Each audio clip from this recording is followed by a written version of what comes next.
Our nation's foremost expert on physical and emotional health, and a shining example of a perfectly well-adjusted and physically fit American, has a special message for us for Black History Month. Hello, I'm Admiral Rachel Levine.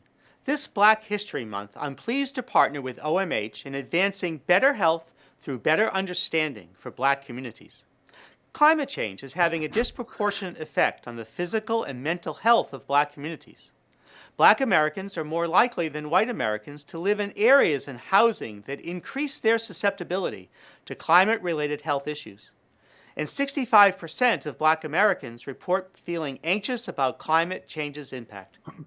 Actually, I would be willing to bet that climate change is the least of the concerns facing the Black community. But please, tell us, sir, doctor, how can we pamper the Black community even more? Through our Office of Climate Change and Health Equity and the Office of Environmental Justice, we're working with providers and community leaders to identify innovative approaches that empower communities to address the health consequences linked to climate change.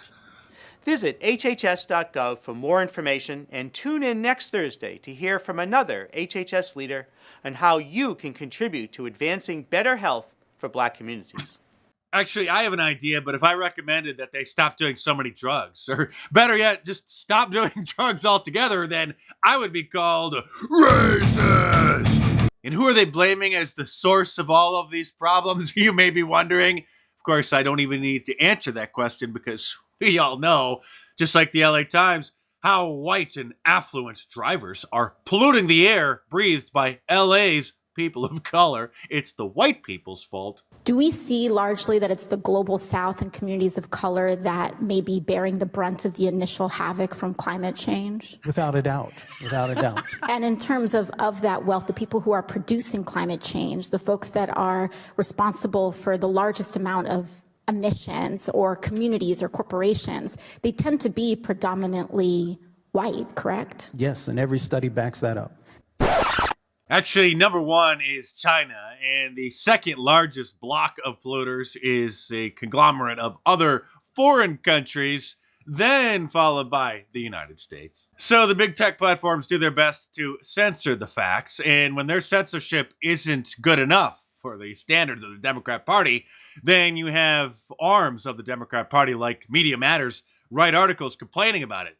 Facebook has a climate denial problem. So they're upset that people are allowed to post videos, or I guess we're allowed to post videos about doubting certain things you're not supposed to doubt about climate change that used to get a significant amount of views. So, of course, as always, Facebook changed their algorithm to bury them. They even called for a Michael Moore documentary about the green energy scam, about the efficacy, the lack thereof, of renewable energy in the green energy sectors to be censored. Climate change experts call for dangerous Michael Moore film to be taken down, not just issuing a rebuttal to what the film says. As always, they demand that their opposition be censored and banned. But back in the good old days, Scientific America and other major publications would publish articles like this: Global shift to obesity packs serious climate consequences. A new study suggests that human weight gain globally is not just bad for health, but also bad for global warming. This article from 2012, expanding waistlines are not just tipping the scales, but may also push the mercury higher around the world, according to a new study. As humanity becomes more rotund, more resources are needed to cool, nourish, and transport the extra weight. A trend that can contribute to climate change by requiring the consumption of more fossil fuels and resulting in more greenhouse gas emissions. So these days, instead of pointing out that it's the Rosie O'Donnells and Michael Moores of the world consuming 4 or 5 times, or maybe even up to 10 times as much food as a normal person, now they're just blaming food consumption in general, or more specifically, oftentimes meat consumption. And they're very careful not to point out a specific demographic that happens to have an affinity for food.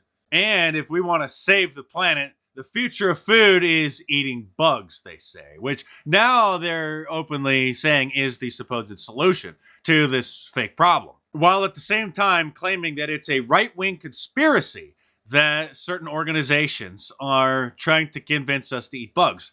This from NPR.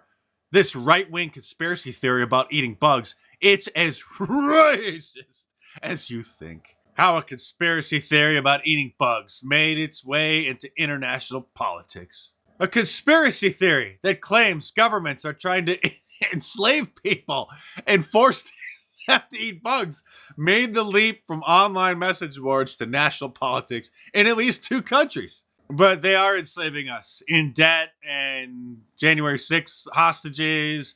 Unless you're a Black Lives Matter protester, rioter, insurrectionist, then of course you're allowed to go free. Time magazine says they're healthy, they're sustainable. So why don't humans eat more bugs?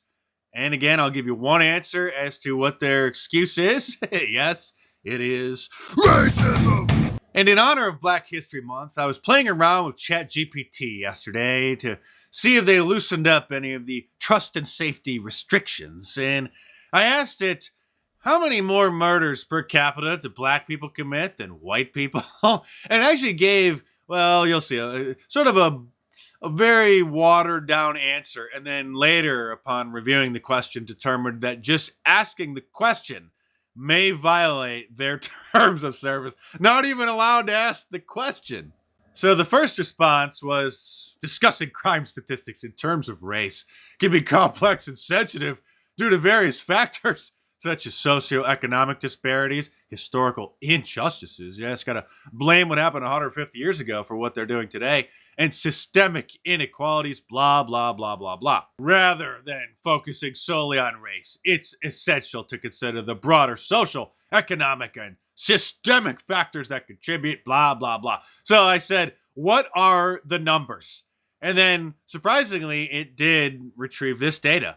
As of the latest data available, which may vary depending on the specific time frame and region being considered, the FBI's Uniform Crime Reporting Program provides statistics on crime, including homicide rates broken down by race.